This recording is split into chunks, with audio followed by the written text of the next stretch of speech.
జాతీయ గ్రామీణ ఉపాధి హామీ చట్టంలో పనిచేస్తున్నటువంటి కూలీలకు 10 వారాలుగా పెండింగ్ బిల్లులు చెల్లించలేదని వెంటనే బిల్లులు చెల్లించాలని ఆంధ్రప్రదేశ్ వ్యవసాయ కార్మిక సంఘం ఆధ్వర్యంలో హనుమంతునిపాడు మండలం రెడ్డిగారిపల్లి గ్రామ వ్యవసాయ కూలీలతో ప్లకార్డులు ప్రదర్శిస్తూ పని ప్రదేశంలో ఆందోళన కార్యక్రమం నిర్వహించారు.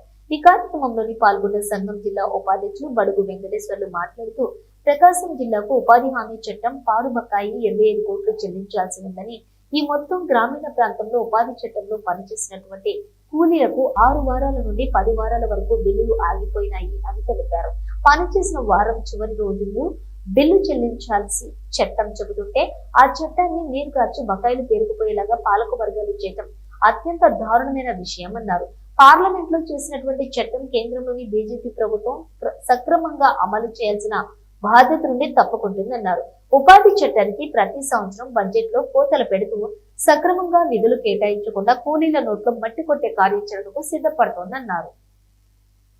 గ్రామీణ ప్రాంతాలలో వ్యవసాయం పూర్తిగా దివాలా తీసే పరిస్థితి ఏర్పడిందని, ప్రకృతి సహకరించడం లేదని, నీటి పారుదల కింద ప్రాజెక్టు పరిధిలో లేని పశ్చిమ ప్రకాశం ఉపాధి పని తప్ప వేరే పనులు లేవన్నారు. ఉపాధి పని సక్రమంగా అమలు చేయకపోతే కూలీలు పస్తులు ఉండాల్సి వస్తుందని తెలిపారు.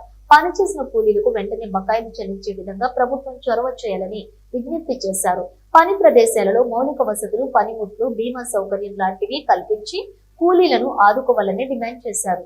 గతంలో ఇస్తున్నటువంటి తట్టా బుట్ట, గడ్డపార, చెలగ, పోర, బడుగులు రవాణా ఛార్జీలు, నీటి ఛార్జీలు చెల్లించాలని కోరారు. ఈ కార్యక్రమంలోని ఉపాధి కూలీలు మెట్లు కోటపాటి మోహన్ రెడ్డి, గాది వెంకటరామయ్య, గుమ్మ నాగరాజు, గాయం తిరుపతి రెడ్డి, రత్తమ్మ తదితరులు పాల్గొన్నారు. ప్రభుత్వం బాగా నిర్లక్ష్యం చేస్తుంది. ఇప్పుడు ఉన్నటువంటి ఈ ఇచ్చే రేటు కూడా పూర్తి స్థాయిలో పడేది లేదు. మెజర్మెంట్స్ ఏం తీస్తే మనకెంత కూలి వస్తుందో మీకే తెలుసు, ప్రత్యేకంగా చెప్పనవసరం. అంటే భూమి గట్టిగా ఉండి పని చేయలేకపోవటం, కొలత రాలేకపోవటం, ఈ సమస్యలన్నీ ఉన్నాయి. చాలా దిక్కు ఇదే పరిస్థితి. అందుకని మెజర్మెంట్స్తో సంబంధం లేకుండా మినిమం ఒక 4 గంటలు, 5 గంటలు, 6 గంటలు మీకు ఒక సిస్టమ్ పెట్టి పని చేయించుకొని కూలి ఇచ్చేసేయండి. రోజుకు 600 కూలి. ప్రభుత్వం ఏం చేస్తుందంటే ఇప్పుడు 600కు బదులు 2 పూటలు పని చేయించాలని ప్లాన్ చేస్తుంది. గత సంవత్సరం కూడా మీరు చేశారు. మీరు చేశారో లేదో తెలియదు కానీ ఫీల్డ్ అసిస్టెంట్ అయితే 2 సార్లు ఫోటోలు కొట్టుకొని 2 సార్లు పంపించాడంటే 2 పూట్ల పని చేస్తున్నట్టు.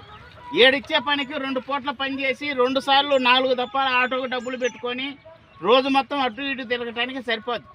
అందుకని ఈ 600 కూలి అనే దాని మీద కేంద్ర ప్రభుత్వంతో గట్టిగా ప్రయత్నం చేయాలి, పోరాటం చేయాలి అనేది వ్యవసాయ కార్మిక సంఘంగా, ఉపాధి కూలీ సంఘంగా మీకు చెప్పదలుచుకున్న విషయం.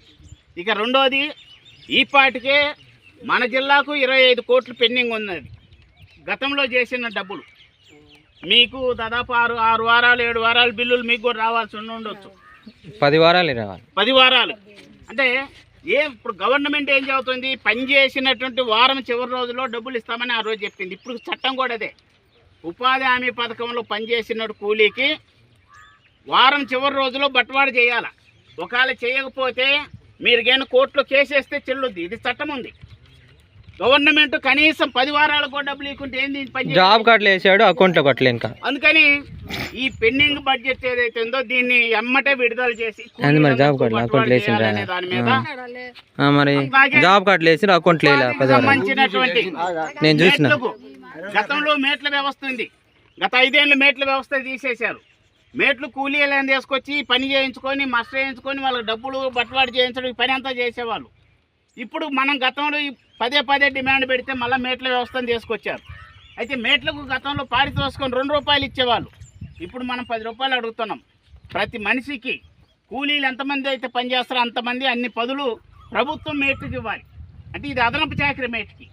అట్లాగే ప్లేసిప్లు ఉన్నాయి. గతంలో మనం ఎన్ని రోజులు పని చేసినాము, ఎంత డబ్బులు పడింది, ఇంకా ఎన్ని రోజులు పని చేయాలి అనేది స్పష్టంగా ఏ వారానికి ఆ వారం స్లిప్ ఇచ్చేవాళ్ళు. ఆ స్లిప్ సిస్టమ్ అనేది ఎత్తేసారు.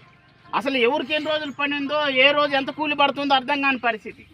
అందుకని ఈ ప్లేసిప్ సిస్టమ్ తిరిగి అమలు చేయాలనే దాంతో దేశవ్యాప్తంగా ఉపాధి హామీ పథకంలో పనిచేసే వాళ్ళందరితోటి ఈ సమస్యలు మాట్లాడి భవిష్యత్తులో దీని మీద ఒక కార్యక్రమం రూపొందించాలి. ఉపాధి హామీ పథకాన్ని కొనసాగించడం కోసం, కాపాడడం కోసం అనేటువంటి ప్రయత్నం చేస్తున్నాం.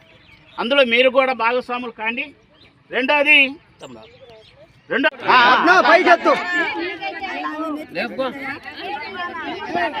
మీడియా ఫోటోలు పడాలి.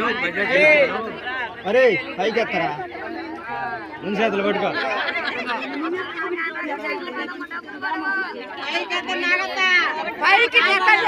అంతేలే కానీ మాట్లాడాక నన్ను మాట్లాడతాను